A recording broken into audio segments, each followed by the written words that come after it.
தூத்துக்குடி மாவட்டம் எட்டயபுரத்தில் உள்ள பாரதியார் வீடு மழையால் சேதமடைந்து 3 மாதங்களாகியும் சீரமைக்கப்படாததால் அங்கு செல்லும் சுற்றுலா பயணிகள் ஏமாற்றமடைந்து வருகின்றனர்.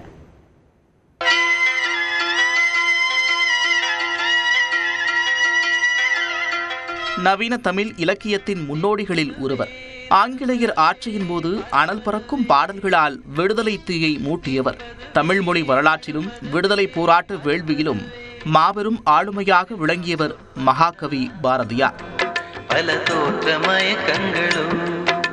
தற்போதைய தூத்துக்குடி மாவட்டத்தில் உள்ள எட்டயபுரத்தில் பெருமாள் கோவில் தெருவில்தான் பாரதியார் பிறந்த இல்லம் அமைந்திருக்கிறது. இந்த கட்டடம் சுமார் 300 ஆண்டுகள் பழமையானது. கடந்த 1973ஆம் ஆண்டு கருணாநிதி முதலமைச்சராக இருந்தபோது அந்த வீட்டை அரசு சார்பில் விலைக்கு வாங்கி சீபா ஆதித்தனார் தலைமையில் நடைபெற்ற விழாவில் திறந்து வைத்தார்.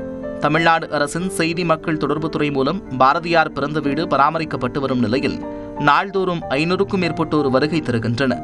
இந்நிலையில் கடந்த மார்ச் 25ஆம் தேதி பெய்த கனமழை காரணமாக பாரதியார் இல்லத்தின் முன்பக்க மேல்மாடி திடீரென இடிந்து விழுந்தது.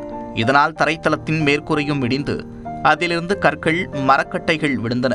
இதன் காரணமாக பாரதியார் இல்லத்தின் வரவேற்பு அறையிலிருந்த மேஜை, நாற்காலி, புகைப்படங்கள் உள்ளிட்டவை சேதமடைந்தன.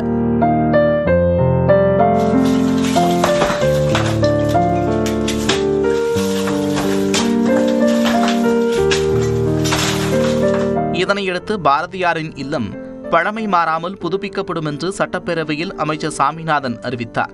எனினும் 3 மாதங்களாகியும் எவ்வித சீரமைப்பு பணிகளும் நடைபெறாததால் பாரதியார் இல்லம் வருவோர் ஏமாற்றத்துடன் திரும்பி செல்கின்றனர். பாரதியார் வாழ்ந்த இல்லத்தை பழைய அவர் வாழ்ந்த போது அந்த வீடு எந்த வடிவத்தில் இருந்ததோ அதே வடிவத்தில் புதுப்பொலிவாக மீண்டும் கட்டப்பட்டு மக்கள் பார்வைக்கு உடனடியாக செயல்படுத்த வேண்டும் என்று கேட்டுக்கொள்கிறேன். உச்சி மீது வானிடிந்த போதிலும் அச்சமில்லை என்று சொன்ன பாரதியின் இல்லத்திற்கு இந்த நிலையா என்பது மிகுந்த வருத்தத்திற்கும் கண்டனத்துக்கும் உரியது.